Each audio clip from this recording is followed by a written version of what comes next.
Hello மக்களே! செம்மையான ஒரு வேலை வாய்ப்போட தான் நான் உங்கள வந்து சந்திச்சிருக்கேன். வழங்குறது யாரு அப்டின்னா, IOC Indian oil corporation limited இருக்குங்க இல்லையா?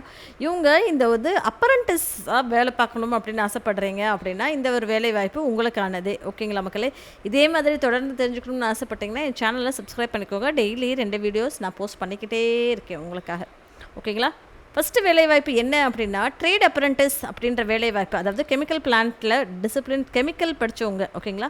இதுக்கு பிஎஸ்சி நீங்கள் மேக்ஸோ, ஃபிசிக்ஸோ, கெமிஸ்ட்ரியோ, இண்டஸ்ட்ரியல் கெமிஸ்ட்ரியோ ஏதாவது ஒன்று படிச்சிருந்தா போதும்ப்பா.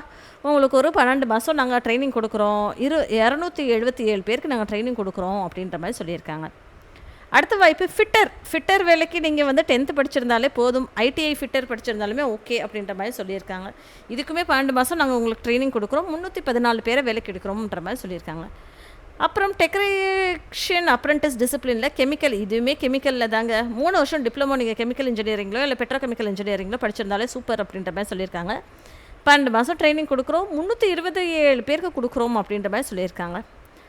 அடுத்த வாய்ப்பு டெக்னீஷியன் அப்ரண்டிஸ் டிசிப்ளின் மெக்கானிக்கல்லையுமே 3 வருஷம் நீங்கள் டிப்ளமோ மெக்கானிக்கலில் படிச்சிருந்தீங்க அப்படின்னா நாங்கள் 12 மாதத்துக்கு உங்களுக்கு வேலை தரோம் அப்படின்ற மாதிரி சொல்லியிருக்காங்க. அடுத்த வாய்ப்பு டெக்னீஷியன் அப்ரண்டிஸ் டிசிப்ளின் எலக்ட்ரிக்கலில் வந்து 3 வருஷம் நீங்கள் எலக்ட்ரிக்கல் அண்ட் எலக்ட்ரானிக்ஸ் இன்ஜினியரிங் படிச்சிருந்தீங்க அப்படின்னா 12 மாதம் உங்களுக்கு அப்ரண்டிஸ் வாய்ப்பு நாங்கள் தரோம் அப்படின்ற மாதிரி சொல்லியிருக்காங்க. அடுத்தது டெக்னீஷியன் அப்ரண்டிஸ் டிசிப்ளின் இன்ஸ்ட்ருமெண்டேஷன் படிச்சிருக்கீங்க அப்படின்னாலும் 3 வருஷம் நீங்கள் வந்து டிப்ளமோ இன் இன்ஸ்ட்ருமெண்டேஷன் இன்ஜினியரிங் படிச்சிருந்தாலே சூப்பர் அப்படின்ற மாதிரி சொல்லியிருக்காங்க. 12 மாதம் அவங்க நமக்கு வந்து ட்ரைனிங் தராங்களாமா. சரிங்களா மக்களே?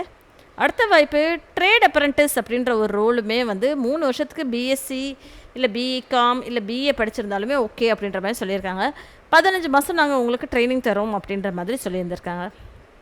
அடுத்த வாய்ப்பு ட்ரேட் அப்ரண்டிஸ் செக்ரட்டரியேட் அசிஸ்டண்ட்டுன்னு சொல்லக்கூடிய ஒரு ட்ரேட் அப்ரண்டிஸ் வாய்ப்புக்குமே ஒரு 15 மாதம் நாங்கள் உங்களுக்கு ட்ரைனிங் தரோம்ன்ற மாதிரி சொல்லியிருக்காங்க. பிஏ பிஎஸ்சி பிகாம் படிச்சிருந்தாலே ஓகேன்ற மாதிரி சொல்லியிருக்காங்க. அடுத்த வாய்ப்பு ட்ரேட் அப்ரண்டிஸ் அக்கௌண்டன்ட் அப்படின்ற வேலை வாய்ப்புக்குமே 12 மாதத்துக்கு ட்ரைனிங் தராங்களாமா பிகாம் படிச்சிருந்தா. டேட்டா என்ட்ரி ஆப்ரேட்டர் வேலைக்குமே இருக்குங்க. 12th படிச்சிருந்தாலே போதும், 12 மாதத்துக்கு நாங்கள் உங்களுக்கு ட்ரைனிங் தரோம்ன்ற மாதிரி சொல்லியிருக்காங்க. அடுத்தது அதே மாதிரி data entry operator skill certificate ஹோல்டர்லேயே 12 மாதம் ட்ரைனிங் தரோம்ன்ற மாதிரி சொல்லியிருக்காங்க மக்களே. இதே மாதிரி 1450 பேருக்கு வேலைக்கு தரோம்ன்ற மாதிரி டீட்டெயிலாக அவங்க சொல்லியிருந்திருக்காங்க.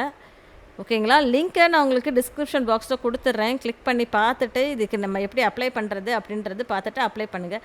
டாக்குமெண்ட்ஸ் என்னென்ன அப்படின்னு சொல்லியிருக்காங்க.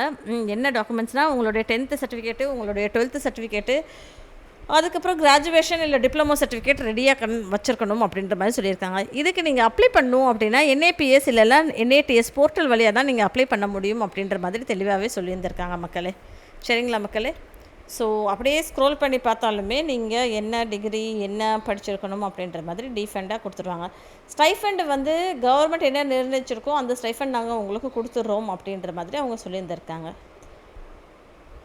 ஆல் தி பெஸ்ட் மக்களே.